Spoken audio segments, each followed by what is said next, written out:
They thought I was weak. I didn't hear it the first time as an insult. It arrived disguised as a compliment, tucked into a sentence meant to sound protective. A soft smile, a hand on my shoulder, a tone that implied care while quietly defining my place. I have learned that the most effective forms of control rarely announce themselves. They arrive as reassurance. They settle in as routine. They become normal before you realize you've been repositioned. My name is Mara. I'm 34. I work in operations and risk quiet work, invisible work, the kind of work that keeps other people's confidence from collapsing in public. I don't sell dreams. I prevent disasters. I don't compete for attention because attention is a currency I've never needed. The truth is, I've always been good at being underestimated. I'm calm. I speak only when I'm certain. I don't fill silences to make other people comfortable. I don't decorate my ideas with unnecessary enthusiasm so someone else will approve of them.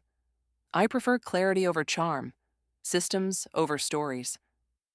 But I've also learned something else. People who build their lives on performance feel threatened by anything they can't control, and nothing is harder to control than a woman who isn't trying to be liked. I didn't know that was what I was to him at first. I just thought we were different in ways that fit. His name was Adrian. He was the kind of man who could walk into a room and make the air bend toward him. Not aggressively, not obviously, but through precision. He had the soft confidence of someone who had been praised for his potential more times than he'd been held accountable for his outcomes. He worked in strategy at a mid-size firm that marketed itself as transformative. He could say words like alignment and leverage in a way that made them sound like principles instead of placeholders. We met at a professional event. I asked one sharp question during a panel, one of those questions that forces a speaker to drop the polished layer and show what they actually know. Afterward, he found me by the coffee station like he'd been looking for me the entire time. He said he admired how direct I was. I told him I admired how comfortable he seemed. He laughed, as if that was the correct answer.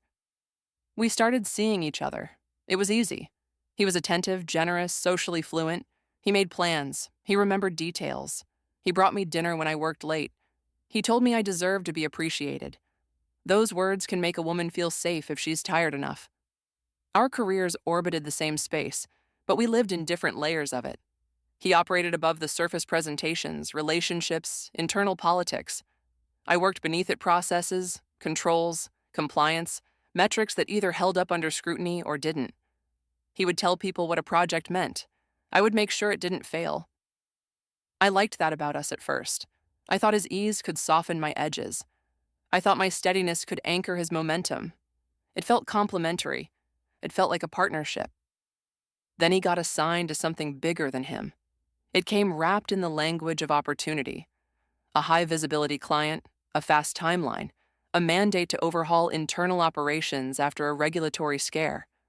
The kind of project that creates careers or ends them quietly.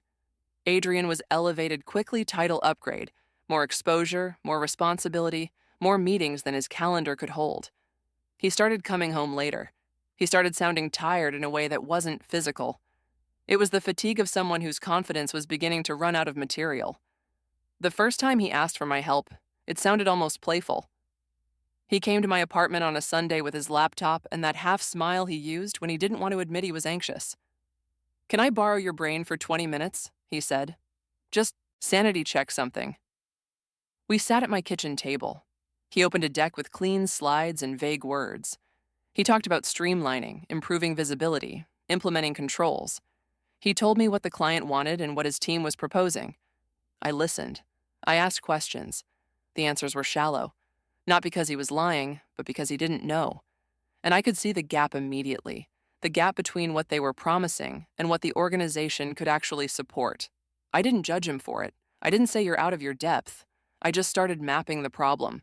I asked what systems fed what, who owned what, how approvals worked, what regulatory constraints applied.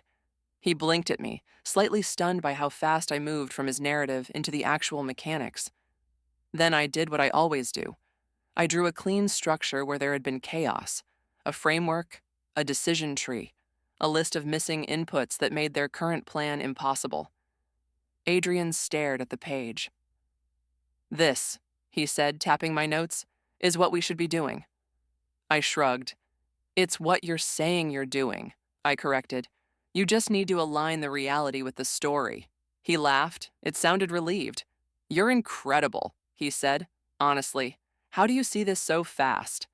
I didn't say what I could have said, that I see it fast because I've spent years cleaning up after people who confuse confidence with competence. I just said, it's my job. He took a photo of my notes. He left. The next week, he texted me from his office. They'd had a meeting. The client loved the new direction.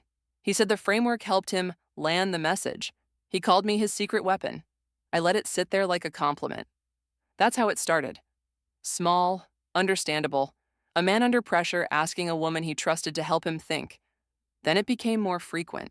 Questions turned into drafts. Drafts turned into deliverables. He'd send me documents and ask, "Can you just take a look?" And take a look would become rewriting sections, reshaping assumptions, building models to support claims. He would call on his commute home. "I need to make a case for this," he'd say. "What's the cleanest way to explain it?" I would talk, he would listen. He would say, "That's brilliant." Then he would repeat it in a meeting the next day as if it had arrived fully formed inside him. At first, I didn't mind. I told myself I wasn't involved officially. I wasn't billing. I was helping someone I cared about. I liked the problem. I liked the architecture of it. I liked turning a messy system into something that could withstand scrutiny. And I liked him. I liked who he seemed to become when he felt competent. I thought I was helping him grow into the role. I thought he would learn. I thought it was temporary. There's a particular kind of woman who believes that if she helps enough, a man will become the version of himself he's always promised to be. Not because she's naive, because she understands potential, because she understands systems, because she believes in iteration. I didn't realize I had turned our relationship into a silent consulting engagement with no contract and no credit. The first red flag arrived as a joke. We were out with two of his colleagues at a quiet restaurant. They were talking about the project. One of them said Adrian had a gift for seeing around corners. Adrian smiled modestly. "I just asked the right questions," he said. He looked at me for half a second, a glance that meant something like, "You know." I smiled politely. Later in the car, I said, "You're really leaning into that narrative." He laughed. "What narrative?" "The one where you suddenly became a risk and operations expert." He glanced at me, amused. "Mara, come on, that's what my job is." "Your job is to lead," I said evenly. "But the mechanics, those are mine." He reached across the console and squeezed my hand like he was calming a nervous child. "You're overthinking this," he said. "Everyone contributes. I'm not putting your name on the slide deck because it's not official. It would create questions." I let go of his hand. "Questions like why you needed help," I said. His jaw tightened slightly. Then it softened. "It's not that," he said. "It's just complicated. You know how corporate optics work. If they think I'm relying on an outside person, it could make me look unprepared, less credible." That was the first time he said a version of the word. Less credible, less professional, less capable. Not directly, not harshly, but clearly enough that my body registered it before my mind did. "So your credibility depends on my invisibility," I said. He sighed. "That's not what I meant." It was exactly what he meant. But he said it with such gentle frustration, like I was making a simple thing difficult, that I felt myself almost apologize. I didn't. I just looked out the window and watched streetlights pass like metronomes. After that, I started noticing his language. The way he described the work as my approach. The way he said I designed when he meant I delivered. The way he began to treat my input as an extension of his process rather than an independent contribution. He still thanked me. He still praised me in private. But in public, my work became his identity. That was the trick. He made me feel valued while keeping me unacknowledged. It's easier to accept erasure when someone is warm about it. Months passed. The project advanced. The client became more demanding. Adrian became more visible. He started getting invitations to present internally, to speak at quarterly meetings, to showcase the transformation. He would come to my apartment with a mix of adrenaline and exhaustion and say things like, "They're finally seeing what I can do." I would nod, careful not to let my expression change. Sometimes I would ask, "What did you show them?" Olfance, and he would describe something I had built at my kitchen table with my hair in a clip and my laptop balanced on a stack of books. One night, he arrived unusually tense. He didn't kiss me right away. He set his bag down and paced near the window. "The final review is coming up," he said. "Client leadership, board presence, my boss's boss. It's the biggest meeting of my career." I waited. "And I need it to go perfectly," he said. "If I nail this, it's basically my promotion." I watched him carefully. "What do you need from me?" I asked. He stopped pacing. "I need you to help me tighten the story," he said. "The deck is solid, but it needs that clarity you have." We spent hours on it. I stripped out fluff. I replaced vague claims with measurable outcomes. I built a clean timeline with dependencies. I created a risk register that could survive a hostile question. I wrote a short section that translated the operational controls into language board members could trust. Adrian kept saying, "Perfect," and "This is gold," and "You're saving me." He kissed my forehead when we finished, like gratitude could compensate for what was missing. Near midnight, he said, "You should come to the meeting." He said it quickly, like an afterthought. "Just sit in the back. It would make me feel better." I didn't hesitate. "Of course," I said. I thought it meant something. I thought he was finally ready to include me in the reality, not just the labor. The next night, the night before the review, we were at my table again. He was rehearsing. I was listening, making tiny corrections, watching the way his voice rose and fell over slides that contained my logic. He paused midway through and rubbed his face. "I'm exhausted," he said. "I feel like I'm carrying a building on my back." I said nothing for a moment. Then, "You're not carrying it alone," I said. He looked at me, and for a second something like guilt flashed across his face. Then it vanished, replaced by a careful expression. "About tomorrow," he said. The temperature shifted. I felt it instantly, the way you feel a storm before it arrives. "What about it?" I asked. He hesitated. "I don't think you should come." I set my pen down. "Why?" He exhaled slowly, as if he were explaining something obvious to someone unreasonable. "It's just optics," he said. "I need to look completely in control. If you're there, and I glance at you, or if someone senses I'm leaning on you, it could undermine the perception." "The perception that you did this alone," I said quietly. He flinched slightly. "Mara," he said, "don't do that." "Don't do what?" "Turn it into something," he said. "It's just a professional environment. You know how people talk. They'll ask questions. They'll wonder why my girlfriend is there." "You invited me," I reminded him. He looked away. "I did," he admitted. "But I've been thinking. It could make me look unprofessional." There it was. Clean. Direct. The sentence that stripped the softness from all his previous explanations. My presence would make him look unprofessional. Not because I would interrupt. Not because I would behave poorly. But because I knew the truth. And if the truth surfaced, his image would crack. I didn't raise my voice. I didn't ask him to repeat it. I just said, "So, your biggest fear tomorrow isn't failing." He looked at me wary. "It's being seen," I continued.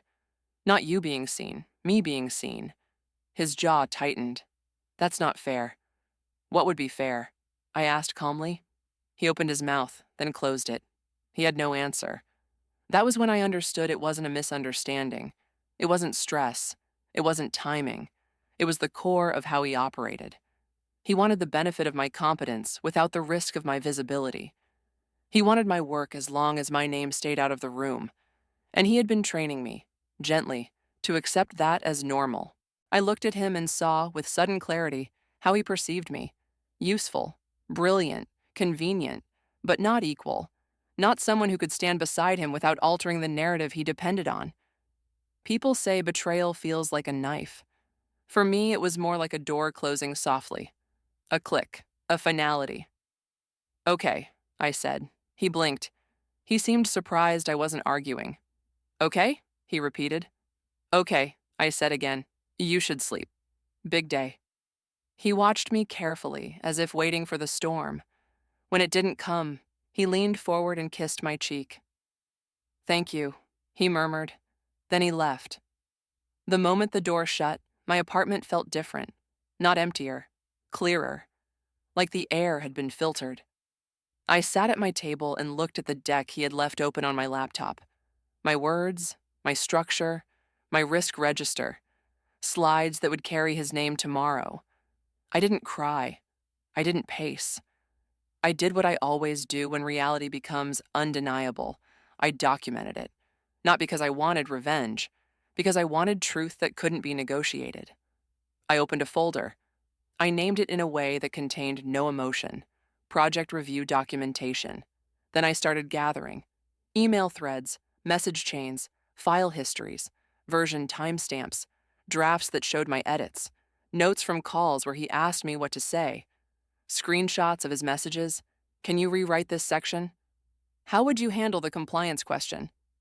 This is perfect. I'll present it tomorrow. My hands were steady. My mind was quiet. I wasn't compiling ammunition. I was preserving a timeline. Stories can be argued, intentions can be spun, but a sequence of facts is harder to erase. By morning, I had a clean archive. I made coffee. I sat at my desk. I stared at the folder and felt something shift inside me. Not rage, not grief.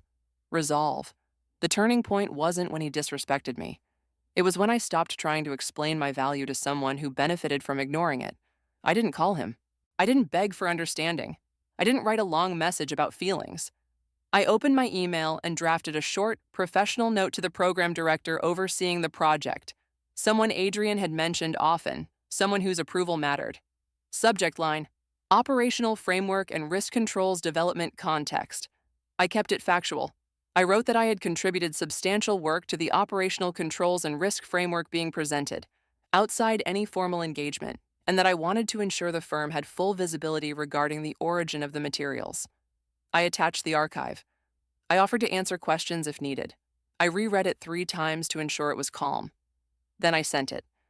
After that, I felt nothing dramatic. Just a quiet detachment, like I had stepped out of a room where the lighting was wrong. I went about my day. I took a walk. I answered calls for my own job. I lived in the strange calm that comes after a decision is made and before consequences arrive. In the afternoon, my phone buzzed. A message from a number I didn't recognize. It was the program director. He thanked me for the documentation. He said he wanted me present at the review, not in the back, in the room, as a subject matter resource. The phrasing was polite. The meaning was clear. This had become larger than Adrian. I didn't respond right away. I stood in my living room and looked at the sunlight on the wall. I thought about what it would mean to walk into that room. I thought about Adrian's face when he saw me. I thought about the months of quiet erasure. Then I replied, "Yes, I can attend." I arrived early. I dressed simply tailored, neutral, unremarkable in the way that makes people focus on your words rather than your outfit. The building was glass and polished stone, the kind of place that smelled faintly of coffee and expensive air filtration. The receptionist printed a visitor badge with my name. I clipped it to my blazer and felt, briefly, how absurd it was that a piece of plastic could make my existence official. The conference room was already filling. People sat in clusters, murmuring. Someone adjusted the projector. Someone set water bottles neatly at each seat. The program director nodded at me and gestured to a seat near the front. Not a spotlight, a position of witness. I sat. I opened my laptop. I didn't smile at anyone. I didn't need to. At exactly the scheduled time, Adrian walked in. He was immaculate. Suit, tie, practiced expression. He carried his confidence like armor. He stepped to the front, set his notes down, glanced at the room, and saw me. The moment was almost clinical, a visible recalibration. His eyes flicked to my badge. His jaw tightened. His expression tried to assemble itself into normalcy and failed. I watched him understand, in real time, that his narrative had been altered. He began anyway. He greeted the room, he introduced the agenda. He clicked to the first slide. His voice was steady for the first minute, then it faltered slightly when he reached the operational framework, the part I had built. He kept going. He always kept going. But the room was different now. People listened with a sharper attention. Questions arrived sooner. The program director asked about the origin of the controls. Adrian answered vaguely. The director looked at me. Mara, he said, would you like to add context here? Adrian's head turned toward me too quickly. His eyes were wide with something that wasn't only fear, it was anger, the anger of someone who believes exposure is betrayal. I spoke calmly. I explained the framework in 3 sentences. I referenced the documentation I had provided. I described the decisions, the constraints, the rationale. I did not mention Adrian's name. I did not accuse. I did not dramatize.